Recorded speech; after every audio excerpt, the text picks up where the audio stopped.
पण बीएससीचे मिटिंगेक हांवें पर्सनली एक पॉयंट थंय घाला म्हणटा एक दिसाचें सेशन करपाक कितें गरज अशी जाली सरकाराक की इतले इश्यूज आसतना तुमी एकूच दिसाचें सेशन कित्याक करतात. हाजे पयलीं मनोहर पर्रीकर जेन्ना दुयेंत आशिल्लो तेन्ना हें अशें सारकें म्हळ्यार अननॅचरल युनीक स्पेशल कितें तरी आउट ऑफ द ऑर्डिनरी हें आमी केल्लें. आतां कितें अशें जालां कोणाक कितें जालां की एकूच दिसाचें सेशन इफेक्टिवली एक दिसाचें सेशन तें मुख्यमंत्री उत्तर दिवंक पावलो ना.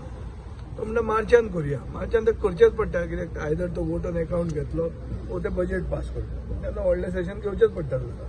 पण हें एक दिसाचें कित्याक घेतलें हाजें हांवें म्हजें ऑब्जेक्शन दिलां आनी तांकां सांगलां की तें नोट डावन करा. हांव तें तूं करता वो ना ताजें RTI घालून पसून घेतलो म्हणून. I am very clear that I am opposed to having this one-day session. Personally, I believe that one should not even participate in this session because it becomes a mockery of democracy. आणि अशें जाता की आमी तांचे बरोबर partner आहात that we are colluding. But I will be part of the opposition. म्हणजे general जे ऑपोजिशनाचे म्हणजे चड करून काँग्रेस पार्टी जे कितें म्हणटा तांचे बरोबर हांव आज मेरेन येलाय म्हणून आहा म्हणून I will tend to go towards what they are saying. But personally, I am of the opinion that we should not participate in this mockery of democracy. On the contrary, we should have a session in Azad Maidan.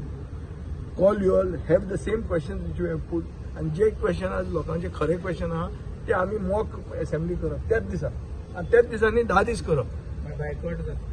अशें म्हाका ना boycott जातलें हांव leader of opposition न्ही बाबा. हें हांव तुजें म्हजें पर्सनल ओपिनियन सांगता तुका. ते म्हजे पर्सनल ओपिनियनाक तसो व्हॅल्यू कांय ना कित्याक हांव एकलोच आहा.